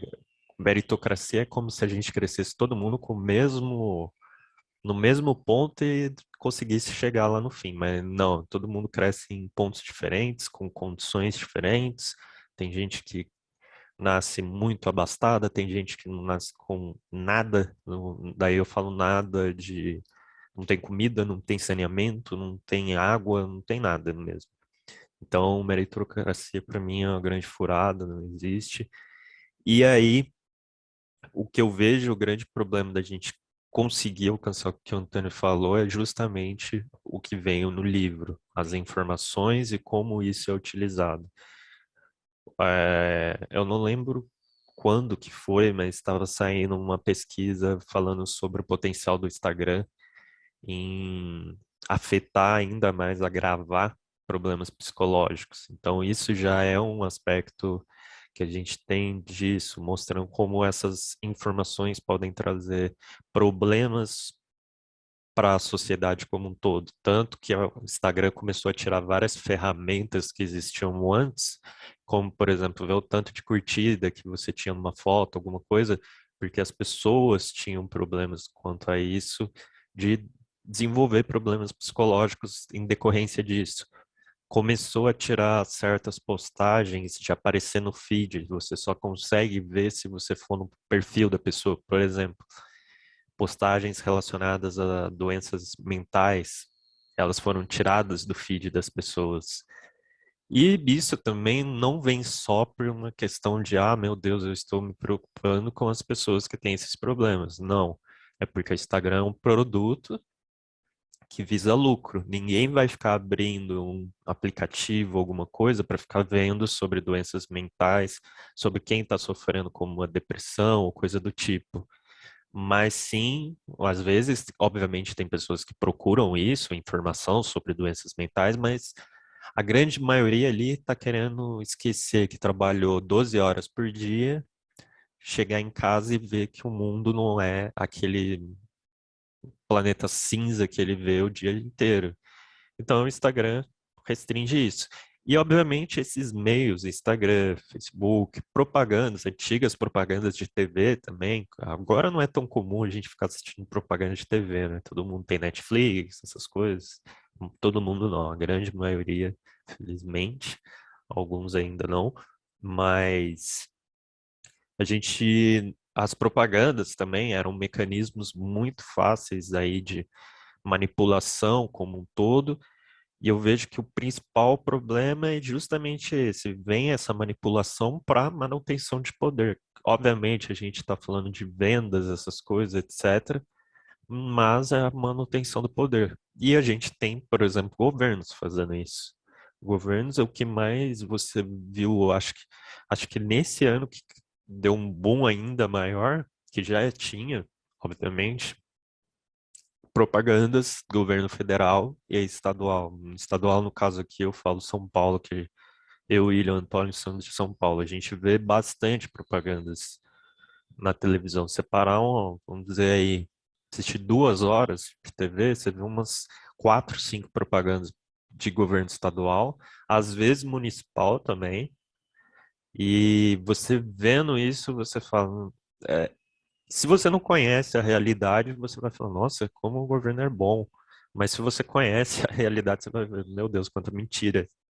Porque é surreal umas coisas. Então, eu acho que talvez esse seu objetivo de talvez encontrar um caminho do meio aí de ter uma igualdade. E aí eu não digo nem igualdade em si, mas uma. Ah, esqueci, tem um termo certo para isso que eu esqueci, mas como se tivesse mais uma distribuição normal do que uma Seria distribuição. equidade? Hã? Equidade, talvez? acho que é a equidade.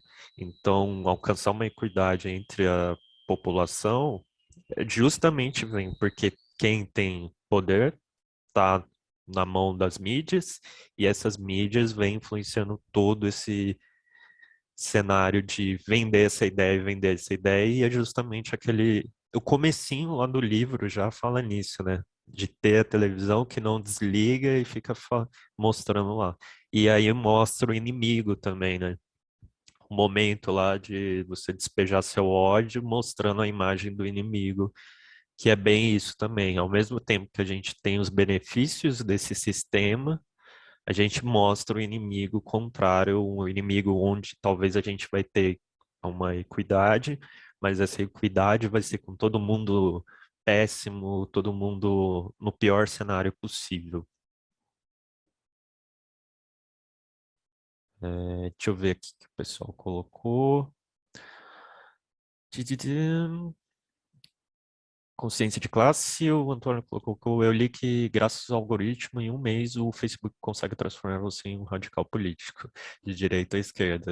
Eu acho que até menos em uma semana, se bobear, vai. O algoritmo pode colocar dentro de uma bolha o que mais o algoritmo faz, e aí é o algoritmo tanto Facebook, Instagram, YouTube, todos, né?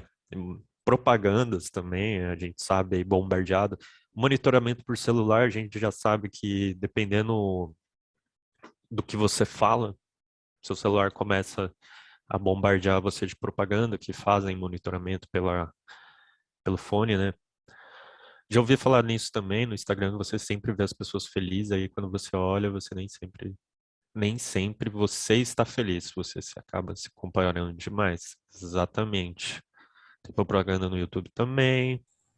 Eu não tenho mais televisão, não tenho aparelho, mas ele só conecta no Netflix. Eu até não coloquei antena na minha TV porque eu falei, eu não É, quero mais ver TV, não. Larga a mão, cara. Esse eu mundo assisto ainda. caótico aí. Eu vejo a notícia na internet, acabou, eu olho de manhã, passo o dia sem ver notícia, mas tá bom. Eu assisto um pouco, mas bem pouco. Pô, Propaganda espalhada em São Paulo. São Paulo, capital mundial da vacina. Eu só ligo a TV para assistir esportes e olhe lá. É bem isso. Isso que você Gabriel, falou da aí, bolha, posso só comentar rapidinho pode. aqui? Da bolha, velho, é importante a gente fazer um esforço pessoal, assim, pra gente estourar essa bolha, né? Porque, que nem o Antônio falou, a gente é enviesado já, a gente tem essa tendência natural de cada um ver, ver aquilo que mais agrada, pensar aquilo que a gente pensa e a gente acha que tá bom, né? E, e quando a gente entra nessa bolha, assim, a gente perde ainda mais a capacidade de enxergar o que está realmente acontecendo no mundo. E aí, quando você entra nessa bolha, né, que nem o Antônio falou do algoritmo aí, né? Tipo, às vezes o Facebook, o Instagram, seja qual for a rede, vai te alimentando daquilo que você quer ouvir, você vai achando cada vez mais que tá certo, que é isso mesmo, que não sei o quê, e aí você, quando você vê, você tá fechado lá e você tá um mini tirano, né? Tipo, um mini totalitário, assim, com as pessoas que você conhece no seu círculo aí de amizades e tal, tipo, e aí qualquer um que discorde de você, você já associa com o inimigo, né? Você já faz Sim. essa... Então é muito perigoso, velho, a gente tem que tomar muito cuidado, por mais que a gente use, né, as redes sociais aí para distração, para talvez E na coisas nossa boas. empresa, E coisas negócios e boas. A tal. relação social mesmo em si tem Exatamente. suas vantagens, né, de você se relacionar, mas... Então eu só queria trazer esse negócio aqui, que eu e o Antônio a gente discordou agora, mas assim, a gente Não, trabalha junto faz no parte app da e a vida. gente vai continuar, talvez discordando nesse ponto, mas trabalhando junto em outros pontos, né? E a gente, querendo ou não, a gente expandiu um pouco a nossa caixa aqui, né? Tipo, o Só dá uma Antônio boa viu um tarde para ponto que Ana eu Paula. coloquei, Ana Paula tá teve alguém que saindo. falou que vai sair, né? Então, só, Ana Paula, obrigado. Obrigado pela Até a presença, Ana Paula, próxima. espero que tenha agregado. William, pode finalizar. Então, né, querendo ou não, nessa discordância que a gente teve de ideias aqui, a gente acabou expandindo um pouco a nossa consciência, a nossa caixinha. Acho que talvez para nós dois, né, Antônio, vale a pena a gente aprofundar um pouco mais no ponto de vista do outro, para ver se faz sentido, se não faz mesmo, se a gente continua discordando nesse ponto, mas assim, talvez a gente tenha estourado um pouquinho essa bolha, né? Isso é importante, porque daí a gente tem uma visão de mundo um pouco mais ampla. E ampliando essa visão de mundo, a gente amplia também nosso arsenal de possíveis ações para melhorar o nosso cenário. Maravilha. É só confirmando, é equidade mesmo, Gabriel. Equalidade que é quando você dá as mesmas coisas para todo mundo, independente se é aquilo que você precisa ou não. Equidade é quando você coloca todo mundo no mesmo patamar. A equalidade é eu boto todo mundo para fazer vestibular, mas um vai fazer cursinho, o outro não. Mas você vai ter a chance de fazer vestibular também. Esse é o equalidade. Equidade é você vai fazer vestibular. O rico consegue fazer o cursinho, então o pobre vai ter o direito de fazer um cursinho de graça para chegar com a mesma Isso é igual, né? chance no vestibular. É equidade mesmo, que é o termo. Eu fico meio na dúvida também, às vezes, equidade e qualidade, qual que é o certo, mas é o equidade que é o que a gente deve buscar, né? Sim. Idealmente. Pessoal, a gente está chegando no final. Josiane, Vinícius, Clélia, vocês têm mais alguma coisinha que queriam colocar aqui na nossa conversa? Não sei, a gente acaba falando demais, né? A gente se empolga, vai, falem em vocês. A gente fala muito. Oi, pessoal. Bom dia. Desculpa Oi, Clélia. o atraso. Mas foi muito... Já tá legal, é a primeira vez que eu estou participando. Mas logo que eu entrei, que foi umas 11 e pouco, 11 mais ou menos, estava falando, na hora que ele estava falando, eu já vi também a imagem do livro A Revolução dos Bichos. E logo em seguida ele completou que tá tão... a fala está tão coerente, né, no grupo, então já quem entra agora já consegue se situar como que dá a fala. Então, não sei se eu posso ser repetitiva também com relação ao livro e com relação ao que vocês já discutiram até agora. E eu pretendo participar dos outros desde o começo para poder ter uma fala um pouco mais coerente, porque, de repente, eu posso ser repetitiva agora. Mas, assim, eu vejo muita coisa que também eu vi o filme, né, 1984. Então, a questão do totalitarismo e da política, né, que envolve principalmente o contexto do livro, eu acho, assim, o que está acontecendo hoje, o livro é muito utópico, mas, ao mesmo tempo, você vê muita coisa do livro acontecendo. Então, assim, eu acho que, de alguma forma, a gente tem pequenas... eu sou da área de educação agora, eu era da área de administração,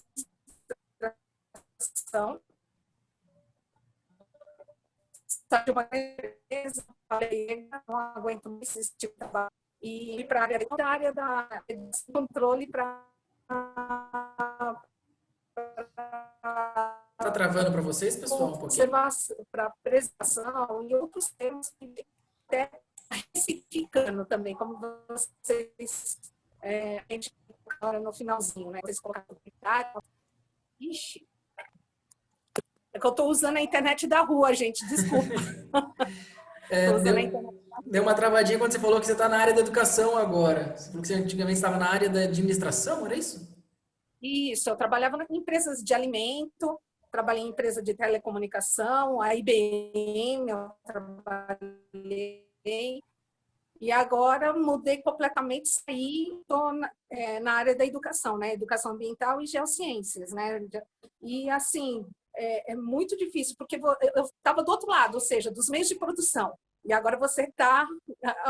Como que a gente faz com que essa turma tenha essa consciência, justamente essa consciência de como é produzido, para que é produzido, como que é o ciclo dessa produção, como que é a cadeia produtiva, como que o ser humano está nessa máquina, né? É um ciclo, acaba sendo um ciclo produtivo, né?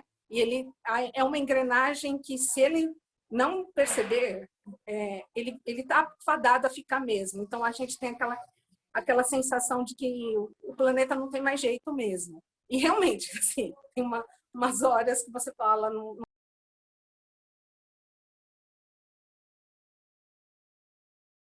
Fechou seu áudio, Clélia.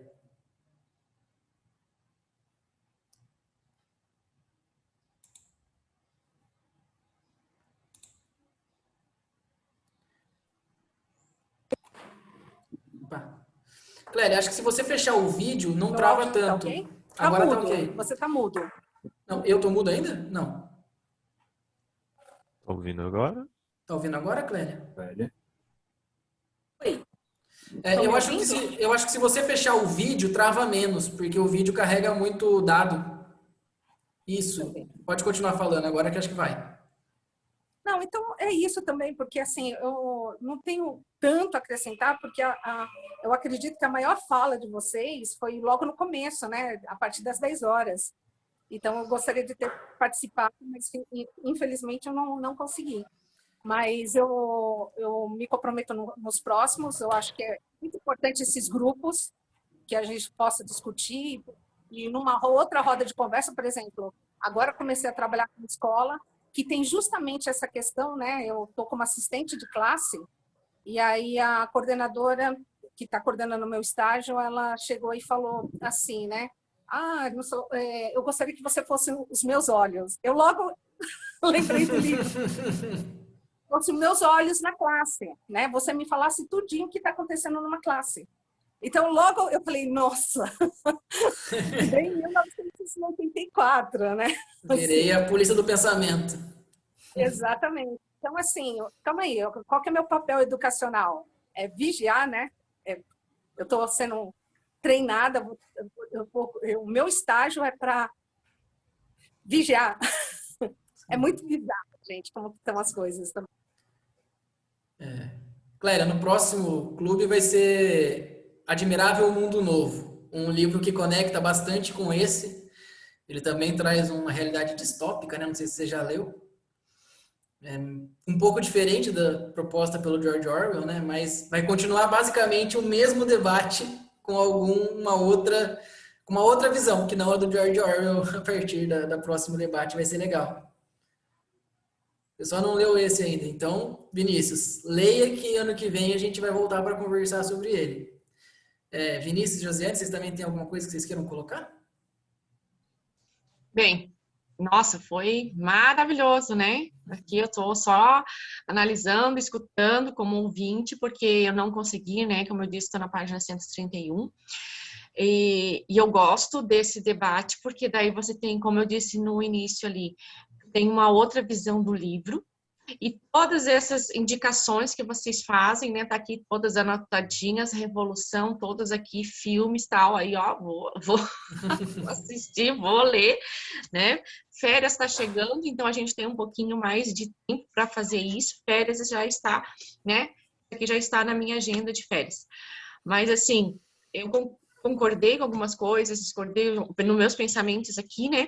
Mas o que eu pude ler até da página 131, eu estava com aquela visão do poder mesmo, né? Poder, ó, eu mando, é que nem um cachorro na corda, né? Eu mando, você obedece. Tem que ser da forma que eu quero, na hora que eu quero, levante agora, sente agora, coma agora, daquilo que eu estava analisando ali no livro. Lógico que agora eu vou ter uma outra visão, né? Todo esse debate. Acredito que como a gente passa isso como educadora, e eu gostei muito da fala ali que vocês falaram, não sei qual de vocês, ele falou da questão da poder, também da questão da equidade, né, de quando você vai fazer um vestibular, você tem que ter, todos têm que ter a mesma questão da igualdade, né. Eu sou professora de ensino público, certo? E eu vejo assim que, nossa, eu trabalho com alunos assim de classe lá, né, mesmo sendo numa escola pública, classe alta, e a classe menos favorecida.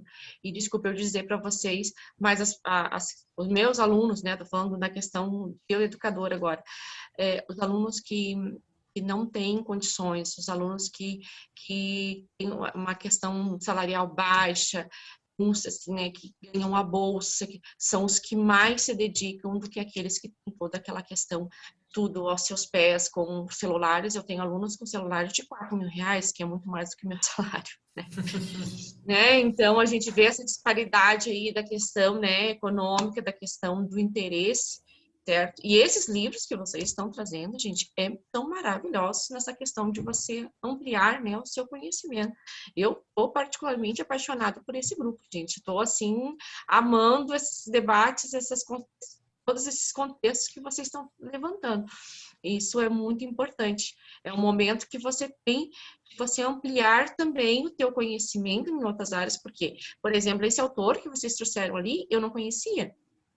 Né? Revolução dos Bichos, estou aqui, né, já com a anteninha, já vai ser a minha compra nova ali de livros da Revolução dos Bichos, porque vocês falaram tanto que desperta nosso interesse de ir além. Então, parabenizo, como eu falei anteriormente, né, quero fazer parte de todos. Tinha ficado triste aquele outro dia que eu estava trabalhando, que aconteceu o encontro, por isso que até eu tinha colocado no grupo a ideia de ser no fim de semana, né, para poder estar participando, adorei mesmo. Então, não tem, assim, né, mais alguma coisa do livro, porque vocês já falaram tudo, né, meu Deus, vocês, né, fizeram uma explanação maravilhosa. Então, essa é a minha contribuição, né, só apenas aqui, agora no momento, mas eu estou prometendo, que no próximo eu vou ler o livro todo, tá? Legal, vou poder Josiane. fazer anotações também. Assim, Obrigado. obrigada por todo esse conhecimento que vocês passaram agora. Foi uma manhã muito produtiva. Que bom que você gostou, Josiane. Ano que vem a gente vai adaptar ainda, ver se vai ficar no final de semana, se vai ficar no meio da semana. Talvez a gente faça uma nova enquete lá no grupo para ver o que o pessoal prefere. Porque da outra vez a gente fez enquete, preferiram durante a semana, mas aí ninguém participou. Aí no final de semana agora participou. Vamos ver, né? Isso acaba sendo meio que acho que de encontro para encontro. A gente pode também talvez deixar o encontro para uma semana no ano que vem. E aí na semana combinar se vai ser durante ou se vai ser no final de semana para ver a disponibilidade do pessoal. E aí só deixar uma dica. O Clube do Livro ele surgiu a partir de uma primeira live que eu e o Gabriel fizemos com a minha tia, que é escritora, e com uma amiga nossa, que é a Mariana, que ela é educadora, professora também. E a gente falou exatamente sobre a Revolução dos Bichos na live. Então tem lá no nosso YouTube. Se você quiser encontrar lá, se quiser dar uma olhada no nosso canal, você vai ver lá a gente discutindo também sobre o livro, e aí com a opinião também de uma escritora e de uma outra educadora. No caso lá é live, não é um encontro, porque aquilo foi um protótipo, foi uma primeira experiência que eu e o Gabriel, a gente pensou na época para chegar no que chegou hoje. A live, acho que você procurar Revolução dos Bichos Econatura e você já acha. Agora eu não tenho certeza, mas qualquer coisa a gente manda o link depois lá no grupo do WhatsApp também. A gente põe no WhatsApp lá para facilitar. Beleza. Clélia, de 15 em 15 dias é meio difícil por conta do tempo de leitura dos livros, né? As pessoas precisariam de um tempo maior para ler o livro. A gente pensou bastante nisso, a gente ficou entre 2 e 3 meses entre um livro e outro, para o pessoal ter um tempo de preparo. Acho que 15 em 15 dias fica meio inviável. Talvez a gente possa passar para 45 dias, um pouco menos do que 2 meses, mas a gente avalia isso também. Ano que vem a gente vai estruturar um pouco melhor algumas coisas e a gente manda lá no grupo depois também enquetes para a gente definir tudo isso em conjunto, né? Como a ideia do grupo é que todo mundo participe e que todo mundo consiga participar, depois a gente volta lá no grupo e tenta definir melhor para o ano que vem, se vai ser final de semana, se vai ser em um mês, 2 meses, o que vai ficar mais legal para que a gente consiga ter mais participação. Porque a gente adora o Clube do Livro também, a gente adora o nosso Cine Construção, que é um clube onde a gente fala só sobre filmes também, só que acaba tendo esse problema, às vezes não bate horários, né? Então a ideia do Clube do Livro é que a gente consiga adaptar todo mundo para que tenha mais participação, mesmo que você não consiga ver um às vezes, né? Ver outro e tudo mais. Só falar que eu já mandei no grupo lá. Perfeito. O próximo é Admirável Mundo Novo, do Aldo Huxley, esse mesmo. O Vinícius deixou aqui, né? Eu vejo muito essa realidade. Eu estudo em escola pública e moro em uma comunidade. E é muito visível o desconhecimento da população em relação a isso. O comentário da Josiane, né? Em relação à desigualdade educacional, para a gente chegar lá no vestibular e ter a meritocracia de verdade, né? Que se ela pudesse existir, ela existiria se a gente tivesse equidade. Quando a gente tem equidade, a gente pode falar em meritocracia. Se a gente não tem equidade, não dá para falar. Eu concordo com o Gabriel.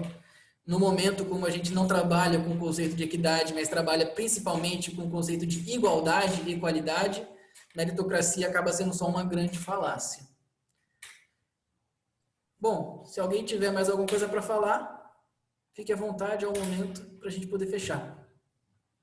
Antes da Clélia falar, rapidão, isso aí é sugerido a gente tirar uma foto aqui, um print, sei lá, pra gente botar lá no grupo, se Acho vocês que- concordarem. Eu acho que o Antônio consegue. Eu consigo aqui. Se... Oh, não, só para bem finalizar mesmo, assim, até por conta de um acontecimento que eu vi ontem na rua, quando eu estava passando ali no Itaim.